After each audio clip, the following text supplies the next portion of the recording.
Hello friends, good evening.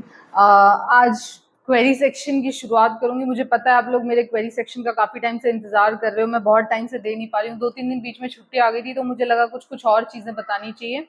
और वैसे भी अभी बाइंग का उतना टाइम है भी नहीं। मतलब इस वक्त क्या है ना कि मुझे ऐसा लग रहा है कि ये जो third world war, so called third world war, हालांकि होने वाला कुछ नहीं है, केवल रूमर्स हैं। लेकिन क्या होता है ना, शेयर मार्केट बहुत डरता है किसी भी तरह की रूमर्स जब भी मार्केट में आती है ना, तो शेयर मार्केट क्या करेगा, वो थोड़ा स्टेबल हो जाएगा। स्टेबल हो जाएगा मतलब वो स्टैग्नेंट हो जाएगा, वो ना ऊपर जाएगा ना वो नीचे जाएगा। नीचे क्यों नहीं जाएगा? क्योंकि अपने यहाँ बाइंग बाइंग सेंटिमेंट स्ट्रांग है अभी। और जब बाइंग सेंटिमेंट स्ट्रांग है तो फिर बेचने का तो कोई सवाल ही पैदा नहीं होता। सेलिंग प्रेशर तो मुझे नहीं लगता कहीं आएगा। हाँ, अगर कोई ये रशिया एंड चाइना इन्वॉल्व होते हैं किसी तरह से, तो थोड़ा बहुत मार्केट में डिप आ सकता है। लेकिन फिर अगेन, अगर कोई डिप आता है तो वो बाय ऑन डिप की अपॉर्चुनिटी से ज्यादा और कुछ नहीं होगा। बिल्कुल भी घबराने की जरूरत नहीं है। इनफैक्ट कोई अगर नेगेटिव न्यूज आती है ना, तो आप लोगों को खुश होकर वहां केवल बाइंग करनी चाहिए। अपनी अच्छी अच्छी स्ट्रांग कंपनीज को भी पकड़ के रखिए। अच्छा शेयर मार्केट में रिटर्न मिलेगा आपको अगले 1, 2, 3, 4, 5, 6 महीने में। और रही बात अभी तुरंत, हो सकता है कि ये वीक पूरा का पूरा ही निफ्टी अभी थोड़ा सा एकदम फ्लैट चलेगा। और फ्लैट निफ्टी में ना फिर क्या होता है ना कि केवल बहुत स्पेसिफिक, जैसे किसी किसी कंपनी के रिजल्ट्स अच्छे आ रहे हैं, तो हो सकता है कि वहां वहां पे किसी तरह का बाइंग सेंटिमेंट जनरेट हो। या किसी कंपनी के रिजल्ट्स नेगेटिव आते हैं, जैसे कि अभी आईटी सेक्टर के सारे रिजल्ट्स नेगेटिव नहीं आए थे, बट लोअर देन एक्सपेक्टेशंस थे, तो वहां पे फिर उतना जो पहले से बाइंग हो रही थी वहां पे फिर सेलिंग स्टार्ट हुई। ठीक है, तो बस अभी ये पूरा मंथ जो रहेगा ना, अक्टूबर, ये ओवरऑल अगर एक मोटा मोटा बोलूं तो ये केवल और केवल, अगर कंपनी के रिजल्ट्स अच्छे हैं तो कंपनी में बाइंग प्रमोट करेगा। अगर कंपनी के रिजल्ट्स खराब आए हैं तो कंपनी में प्रॉफिट बुकिंग का जैसा सीन आप लोगों को देखने को मिलेगा। तो मुझे ऐसा लगता है कि ये थोड़ा थोड़ा अभी ये इसी तरह से चलने वाला है अगला कम से कम 15-20 दिन। और रही बात अगर इस वीक की मार्केट की बात कहूं, तो इस वीक का मार्केट तो ओवरऑल ही मैं बताऊं तो केवल वो फ्लैट एक तरह से मूवमेंट देगा, किसी किसी भी तरह के, ना तो किसी भी नेगेटिव न्यूज का, क्योंकि मुझे ऐसा लग रहा है कि ये इजराइल वॉर वाली न्यूज से भी ना शेयर मार्केट बोर हो चुका है। अगर किसी भी तरह की नेगेटिविटी के संकेत होते ना, तो मार्केट में बड़ा गिरावट होती, बड़ी डिप होती। ठीक है, जो भी मेरा पास्ट एक्सपीरियंस है, मुझे नहीं लगता कि अब किसी तरह का कोई बड़ा डिप आएगा अनटिल अनलेस रशिया, चाइना या अमेरिका में से कोई ना कोई युद्ध में इन्वॉल्व नहीं होता। और मुझे नहीं लगता कि इतनी बड़ी बड़ी कंट्रीज इस तरह के युद्ध में इन्वॉल्व होने वाली हैं। हालांकि बहुत अजीब अजीब तरह की कमेंट्रीज चल रही हैं कि सारे अरब कंट्रीज एक तरफ हो जाएंगे, अमेरिका भी आएगा, चाइना भी आएगा, रशिया भी आएगा। But I don't feel so. इस वक्त जिस तरह से जो भी पॉलिटी है ना, वो इकोनॉमिक सेंट्रिक होती है। किसी भी देश की पॉलिटी केवल और केवल अपने इकोनॉमिक हितों को ध्यान में रखती है, अपनी इकोनॉमिक वैल्यूज को ध्यान में रखती है, वही उनके लिए बेसिस होता है। और किसी भी तरह के युद्ध में उलझने, देखो रशिया तो इसलिए नहीं उलझ सकता क्योंकि वो यूक्रेन से युद्ध में उलझा हुआ था। पिछले 1-1.5 साल से रशिया की इकोनॉमी पे बहुत गंदी तरीके से इम्पैक्ट पड़ा है। चाइना इसलिए नहीं उलझ सकता कि चाइना की इकोनॉमी में ऑलरेडी स्लो डाउन है, डिमांड काफी हद तक गिर चुकी है, रियलिटी सेक्टर में मतलब काफी नेगेटिविटी छाई हुई है, फ्लैट्स बिक नहीं रहे हैं। अमेरिका, मुझे नहीं लगता, अमेरिका का काम सिर्फ इतना ही है, पंचायत करना। वो इधर उधर सिर्फ बयान देने में काम आता है। अंडरकवर कुछ करते हो तो करते हो, अमेरिका कभी भी सामने से किसी भी कंट्री को कुछ नहीं करता है ना। तो ये मतलब मुझे ऐसा लगता है ओवरऑल सिर्फ ये कमेंट्रीज चलेगी कुछ दिन, लेकिन अपने शेयर मार्केट का काम क्या है, इन कमेंट्रीज के बीच में केवल वो शांत होकर देखता है। अंटिल देखो, होना जाना तो कुछ भी है नहीं, मैं सच बताऊं आपको। लेकिन शेयर मार्केट थोड़ा सा फिर स्थिर रहेगा, फ्लैट रहेगा। ठीक है, सबसे पहले बात कर लेती हूँ क्रूड ऑयल की। क्रूड ऑयल पे आज एक न्यूज देखी थी मैंने, वो न्यूज मैं आपको वैसे ही बता देती हूँ। अगस्त में डिमांड कम रही और सऊदी अरेबिया ने और रशिया ने अपने क्रूड ऑयल के दाम बढ़ा दिए। मैं, जो भी आप लोग मेरे चैनल से लगातार जुड़े हुए हैं ना, तो वो लोग अच्छे से जानते होंगे कि मैं ये बताते आ रही हूँ कि ये जो क्रूड ऑयल है ना, ये बहुत लंबे टाइम तक ऊपर सस्टेन नहीं कर सकता। इसी वजह से आप देखो, जो $95 पे चला भी गया था क्रूड, वो फिर से 85 पे और थोड़ा नीचे आ गया था। ये तो ये वॉर हो गई, वरना ये नीचे ही रहता और ये नीचे ही बना रहता, क्योंकि इन इकोनॉमीज को, इन देशों को ऑलरेडी बहुत नुकसान हो चुका है इकोनॉमिक टर्म्स में, ठीक है। तो अब ये और नुकसान झेलने के उसमें थे नहीं। अब रही बात रशिया की, अब रही बात रशिया के सस्ते तेल की जो इंडिया को मिल रहा था, तो जब अगस्त में डिमांड कम के बावजूद रशिया ने अपने जो क्रूड ऑयल के प्राइसेस थे वो $80 पर बैरल कर दिए थे, जो कि हमें $72 पर बैरल मिल रहा था। उसमें अचानक से रशिया ने, जब सऊदी अरब ने अपने तेल के दाम बढ़ाए ना, तो रशिया ने भी $7-8 पर बैरल का रेट करके इंडिया को बढ़ा के देना शुरू कर दिया था। लेकिन उसका उपाय इंडिया ने क्या किया, इंडिया ने रशिया का वो तेल कम कर दिया था खरीदना। जो भी हम अगस्त में ऑलमोस्ट 38% खरीद रहे थे, वो सितंबर में हमारा काफी कम आ गया था। सितंबर में 33% टोटल क्रूड ऑयल अगर हम जितना परचेज करते हैं उसका 38% से कम करके रशियन क्रूड हमने 33% कर दिया था, और बाकी का क्रूड हम सऊदी अरेबिया से लेने लगे थे, ठीक है। वो किस उसमें, क्योंकि रशिया ने इतना दोस्ती के बावजूद वो तेल के दाम बढ़ा दिए थे इंटरनेशनल प्राइसेस को देखने के बाद, ठीक है। तो इसका सबसे बड़ा फायदा अब क्या हुआ ना, कि जब रशिया ने अपना तेल का दाम बढ़ाया, इंडिया ने उससे सप्लाई लेना कम कर दिया, तो रशिया की अकल ठिकाने आ गई, और रशिया ने अब अक्टूबर में आके फिर से अपने तेल के दाम घटा दिए हैं। और इन तेल के दाम जो घटाएंगे, इनका सबसे बड़ा प्रॉफिट होने वाला है बीपीसीएल को, क्योंकि बीपीसीएल फिलहाल अपने कुल तेल का जो भी वो परचेज करते हैं क्रूड ऑयल, उसका 50% तेल वो रशियन सस्ता ऑयल ले रहे हैं। इसलिए बीपीसीएल के प्रॉफिट्स काफी ज्यादा, अभी जो अपकमिंग क्वार्टर है ना, पिछले क्वार्टर के बराबर तो प्रॉफिट्स नहीं रहेंगे, बट स्टिल मैं लगातार कह रही हूँ कि बीपीसीएल के प्रॉफिट्स कोई बहुत ज्यादा इंपैक्ट नहीं करने वाले, क्योंकि ओवरऑल भी अगर हाईएस्ट भी बात करें तो वो भी $80 ही रहा है ना, जबकि पूरे इंटरनेशनल मार्केट में तो $95 तक भी चला गया था क्रूड ऑयल।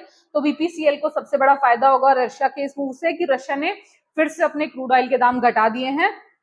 और सेकंड बड़ा फायदा होगा इंडियन ऑयल कॉर्पोरेशन को, क्योंकि इंडियन ऑयल कॉर्पोरेशन का ऑलमोस्ट 1/3 क्रूड जो है वो रशिया से इंपोर्ट होता है। तो ये ओवरऑल मोटा मोटा मैंने आपको न्यूज बता दी है। अब चलते हैं मिस्टर सौरभ कुमार सर, ये कहते हैं कि I am his mentor. Sir, मतलब मेंटोर होना बहुत ही बड़ी बात होती है। मैं छोटी छोटी आपको न्यूज सुनाती हूँ, अगर आप मेरे को इतना रिस्पेक्ट करते हैं तो thank you so much. Next बात करूंगी मिस्टर सुरजीत सिंह सर। मैं अब क्वेरी सेक्शन पे बात करती हूँ। बहुत दिनों से मेरा ना कमेंट सेक्शन में मैं आंसर नहीं कर पा रही थी, तो मुझे लगा, आज मैंने बहुत सारे लोगों के फिर नाम लिख लिए थे, मैंने कहा चलो एक साथ सब लोगों को रिप्लाई करती हूँ। यहाँ मिस्टर सुरजीत सिंह सर, ये भी मेरे रेगुलर व्यूअर हैं, रेगुलर वॉच करते हैं मेरी सारी वीडियोस को। तो ये कहते हैं थैंक यू सर। पहली बात तो थैंक यू, अगर आप मेरे मतलब चैनल से कुछ सीख रहे हैं, ये इन्होंने लिखा है कि ये मेरे चैनल से बहुत कुछ सीख रहे हैं, तो थैंक यू सर। मैं आपके किसी भी तरह से आपके नॉलेज में वैल्यू एडिशन कर रही हूँ तो ये मेरे लिए बहुत खुशी की बात है। Thank you so much. आप बने रहिए मेरे वीडियोस पे, आपको अच्छे से अच्छा कंटेंट मैं लाके दूंगी, ठीक है। नेक्स्ट बात करूंगी मिस्टर संयम शर्मा। ये तो मेरे हर वीडियो की समरी बना के डालने लगे हैं, तो थैंक यू संयम। आप भी मेरे वीडियो के मतलब आप मेरा ऑलमोस्ट हर वीडियो देख रहे हैं, सो थैंक यू। नेक्स्ट बात करूंगी मिस्टर गणेश बहादुर सर। इनको मेरे पीछे ये जो पेंटिंग लगी है इसमें फ्लावर्स कौन से हैं ये पूछना था। मतलब कुछ अगर आप कोई क्वेरी पूछते ना यार तो ज्यादा फायदा होता। एक्चुअली मुझे खुद ही नहीं पता ये कौन से फ्लावर्स हैं, तो मैं आपको क्या ही बताऊं, है ना। तो मुझे इन फ्लावर्स के बारे में नहीं पता, I am so sorry. Miss Neha Jain ma'am, ये मेरी रेगुलर व्यूअर हैं, thank you ma'am. Mister Deepak Bobde sir, ये इनको ना मैंने एक दिन कल वाले वीडियो में शायद ये कह दिया था कि कल मैंने ये क्वेरी सेक्शन वाली वीडियो नहीं बनाई, क्योंकि मेरे को चिल करने का मन था, फास्ट था मेरा। तो इन्होंने नीचे कमेंट किया कि आप ज्यादा चिल मत करना, मतलब इनको चिंता हो गई थी कि मैं वीडियो नहीं बनाऊंगी, लेकिन ऐसा नहीं है सर। एक्चुअली कल घर में काम भी बहुत ज्यादा था, तो फिर मैंने सोचा कि ठीक है इट्स ओके, आज एक ही बनाते हैं, दो नहीं बनाते। और वैसे भी मतलब मन नहीं था उतना ना ज्यादा, तो फिर इसलिए नहीं बनाया। वरना तो मैं तो खुद ही बहुत कंसर्न रहती हूँ अपने कि मेरी कंटिन्यूटी एटलीस्ट ना टूटे, मैं आप लोगों के टच में लगातार बनी रहूं। Next mister GP Shukla sir, mister PK 8949, mister Mohammad Asim Khan, mister Hanif Manek, miss Pihu Mahajan, mister Rajesh Joshi sir और मिस्टर कुन्नुबुल वन। मेरे चैनल के रेगुलर व्यूअर्स हैं और मेरे को हेलो हाय ये सारी चीजें भेज रहे हैं, तो इन सबको एक साथ मैं हेलो कर रही हूँ। गुड मॉर्निंग, गुड इवनिंग, आप जिस भी वक्त मेरे को सुन रहे हैं। और मेरे मेरे चैनल पे आप बने रहिए, मैं आपको अच्छे से अच्छा कंटेंट ला के दूंगी। ठीक है, नेक्स्ट बात करती हूँ मिस्टर सुनील कुमार सर की। ये मेरे हर वीडियो देखते हैं और मुझे हर वीडियो पे गुड मॉर्निंग और गुड इवनिंग विश करते हैं। Thank you so much sir, मतलब इतना कॉन्स्टेंटली आप मेरे वीडियो वॉच करते हैं और मेरे वीडियो की पोस्ट करने के विद इन 5 मिनट और 10 मिनट्स इनका कोई ना कोई मैसेज जरूर आ जाता है। तो नेक्स्ट है मिस्टर बी वाला 50। तो हेलो सर, ये मेरे को गुड इवनिंग भेज रहे हैं, मैंने सर हेलो कर दिया आपको वहां पे। नेक्स्ट ये है मिस्टर शिक्षा आशीष, इन्होंने अपना नाम तो नहीं लिखा हुआ है, इनको मेरा बैकग्राउंड म्यूजिक पसंद नहीं है, मेरे जो शॉर्ट्स होते हैं उनका मेरा बैकग्राउंड म्यूजिक इनको कम अच्छा लगता है। तो ठीक है सर, मैं कोशिश करूंगी नेक्स्ट टाइम बैकग्राउंड म्यूजिक को थोड़ा सा कम कर लूं, लेकिन क्या होता है ना कि थोड़ा सा डालना पड़ता है आपको, थोड़ा अट्रैक्ट। एक तो मेरे को वैसे ही एडिटिंग उतनी कुछ खास अच्छी आती नहीं है, ऊपर से मैं अगर म्यूजिक भी ना ऐड करूँ ना तो वो बहुत ही बोरिंग हो जाएगा आप लोगों के लिए सुनना, तो इसलिए थोड़ा सा ना थोड़ा सस्पेंस सा और थोड़ा अच्छा सा वो आपको फील हो, इसलिए मैं थोड़ा सा उसमें वीडियो में ऑडियो मिक्स कर देती हूँ, बस इतना सा है। नेक्स्ट टीवी 18 पे क्वेरी है मिस्टर रवि भरापुरिया सर की, ये इंपॉर्टेंट क्वेरी है। ये मतलब आज मैं स्टॉक्स भी ले लेती हूँ ना, क्योंकि बहुत दिनों से मैंने स्टॉक्स पे बात ही नहीं की। तो टीवी 18 का शेयर है, मिस्टर रवि भरापुरिया सर की क्वेरी है। सर 5 बार लगातार नेगेटिव रिजल्ट्स आए हैं इस कंपनी के, फंडामेंटल्स बिल्कुल भी अच्छे नहीं लगे, टेक्निकली भी ना सर बहुत ही ज्यादा रिस्की ट्रेड है, बहुत ज्यादा हाई पे है इस वक्त ये शेयर। अगर इसमें मैं मतलब फंडामेंटली बात करूं तो इस शेयर का जो पीई रेशियो है वो 5 ईयर के हाई पे है, मतलब कि कंपनी बहुत ही कम प्रॉफिट जनरेट कर रही है और कंपनी का शेयर प्राइस काफी महंगा है कंपैरेटिव इसके हिस्टोरिकल जो भी इसका ट्रेंड रहा है उसके चलते, है ना। तो लाइट चली गई यार, इट्स ओके, मैनेज कर लेना थोड़ा सा। तो ये इस वक्त 5 ईयर हाई के पीई पे बैठा है और इस वक्त अगर आप ट्रेड लेंगे ना थोड़ा रिस्की हो सकता है। कुछ खास बड़ा रीजन है क्या कि आप इसमें ट्रेड लेना चाहते हैं, या तो वो रीजन मुझे बता दीजिए, ठीक है, क्योंकि इतना पॉसिबल नहीं होता कि मैं एक एक शेयर को बहुत डिटेल स्टडी करूं, है ना। तो मोटा मोटा जो देखने में लगा वो मैं आपको बता चुकी हूँ, डिसीजन आपका होगा, आप अपना डिसीजन अपने आप ले सकते हैं। ट्रेड होगा तो बहुत ही रिस्की ट्रेड होगा, आपको बिल्कुल 9 से 3 के बीच में वॉच करना पड़ेगा इस ट्रेड को अगर आप ट्रेड लेना चाहते हैं। वैसे तो ब्रेकआउट पे है इसका चार्ट, तो आप अकॉर्डिंगली देख लीजिए। नेक्स्ट 6, 7, 8, 10 दिन हो सकता है इसके रिजल्ट्स आने वाले हैं इस कंपनी के, और उन रिजल्ट्स के चलते इस शेयर में थोड़ी तेजी है। और जैसे ही वो रिजल्ट आ जाएंगे तो फिर जो ये ट्रेडर और ऑपरेटर्स हैं इसमें घुसे हुए हैं ये एकदम सबसे पहले निकल के भागेंगे, तो आप अकॉर्डिंगली अपना डिसीजन लेना। बाइंग और सेलिंग रिकमेंडेशंस किसी भी तरह की नहीं दे रही हूँ। नेक्स्ट बात करूंगी मिस्टर धर्मवीर सिंह राठौड़ सर की। ये जेंसार टेक्नोलॉजी पे मेरा व्यू चाहते हैं सर। 17 अक्टूबर को जेंसार टेक्नोलॉजी के रिजल्ट्स हैं। पहली बात तो ये एक आईटी कंपनी है और आईटी कंपनी पे मैं अपना एक डिटेल्ड स्टडी व्यू मैंने सैटरडे को अच्छे से आईटी कंपनीज पे बहुत अच्छा रिसर्च किया था और उसके सारे रिजल्ट्स आईटी पे जो जो भी मुझे लगता है वो मैं अपने ये सैटरडे में मैंने शायद डाला होगा, नीचे मैं आईटी सेक्टर का डिस्क्रिप्शन बॉक्स में लिंक भी डाल दूंगी। वो वीडियो आई होप आपने देखा हो, उसमें मैंने जेंसार टेक्नोलॉजी को का कंपैरेटिव, उसमें मैंने बहुत सारी कंपनीज का कंपैरेटिव एनालिसिस कर रखा है, खास करके आईटी सेक्टर की कंपनीज। तो अगर आप में से कोई भी किसी भी आईटी में पोजीशन बनाने जा रहा है ना तो एक बार उस वीडियो को देख सकता है, आपको एक मोटा मोटा आउटलुक मिल जाएगा। और 17 अक्टूबर को इसके रिजल्ट्स हैं। इस वक्त ये शेयर थोड़ा हाई पे है, अगर एंट्री पॉइंट के हिसाब से बताऊं, ज्यादा हाई पे ना मैं एंट्री लेना प्रेफर नहीं करती अनटिल अनलेस शेयर में कुछ बहुत ही जबरदस्त किसी तरह की कोई न्यूज ना हो, तब तक। तो आप कोशिश कीजिए कि एक बार ये 17 अक्टूबर को इसका रिजल्ट और देख लीजिए, हो सकता है रिजल्ट के बाद ये शेयर आपको एक एंट्री का अच्छा मौका दे। आप सिर्फ उस एंट्री के लिए हो सके तो आप वेट कर सकते हैं। बाकी कंपनी अच्छी है, फंडामेंटल अच्छे हैं, टेक्निकली बस थोड़ा बाइंग जोन में मुझे नहीं लग रहा था, थोड़ा अगर आपको 10-20-50 रुपए नीचे मिले तो अच्छा रहेगा।